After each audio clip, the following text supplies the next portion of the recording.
Hello adventurers, it's day 3 aboard the Disney Treasure. I'm Danielle. And I'm Kevin. And today we are port in Cozumel, Mexico. We have an excursion where we're going to be seeing some ruins, chocolate making, and the beach. So, let's go have some fun.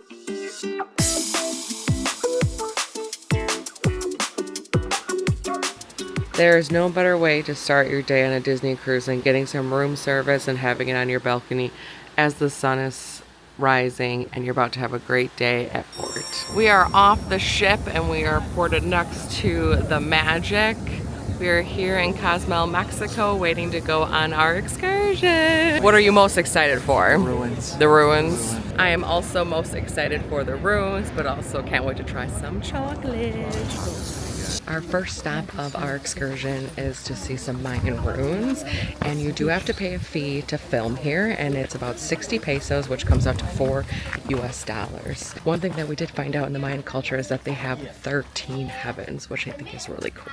So this road used to be covered in limestone, and it's about 7 miles long, and the Mayans would take this to come here to leave offerings under the arch. The white color here is actually because of conch shells, which is obviously a little bit more white, and they create that color for it. I love the preservation of stuff like this. It's just how far civilization has come. It's so cool. You can see the handprints in there. The ones facing up were to honor the daylight, rebirth, and any hands pointing down would be for death.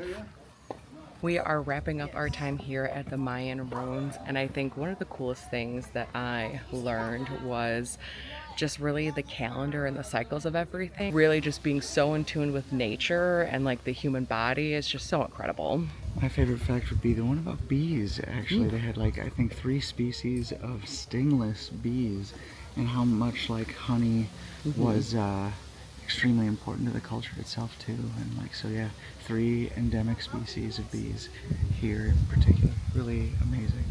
Oh, and I think the final thing about why the Maya or the ruins here in Cozumel are so significant is since it is an island, it is a perfect cycle of watching the sun rise and set, and same with the moon. So even though there would be people on the mainland in Mexico, like they would at least once in their lifetime come here to Cozumel and do the journey to give some offerings to the gods. And I think that's really incredible. Absolutely. So it's a really cool place.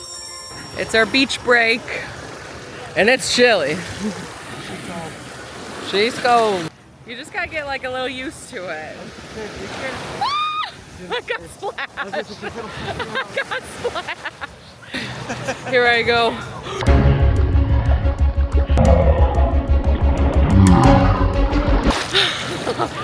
Oh my God. Oh.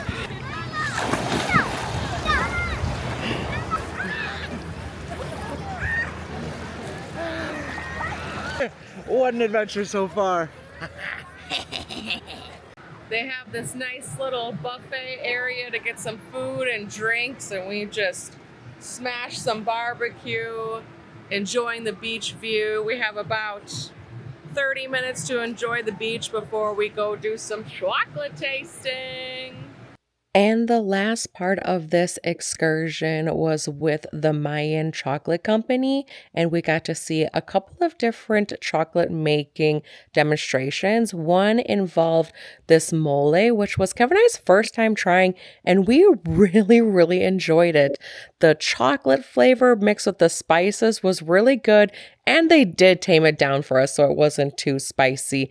And lastly, there was this chocolate, ground up chocolate tasting, and it was actually really good, and I kind of enjoyed the nutty flavors that it brought out from grinding up the cacao beans. We're back from our excursion. It's time to now head back into the ship, and I just literally can't get over the 2 ships side by side here at port today. It's so magical. Now that we relax after our excursion in Cozumel, we are finally ready to go have some dinner, and we are actually going to go to Palo tonight. And before dinner, we have some time to kill, so we're going to go check out Flor, and she's doing a Swiftie night, and I think she plays on the piano and sings. So Flor was completely packed at the Scat Cat Cafe, but now we are here at the Rose, and hopefully we get to try some drinks before we go over to Palo. Here's the inside. They have all these beautiful paintings. We got this nice sweet spot overlooking the abyss, seeing our gorgeous selves. We looked at the menu, but we are trusting our server, David, to make the best drinks. David did not disappoint with the 2 drinks that he created for Kevin and I. They both tasted wonderful and they had us just speechless.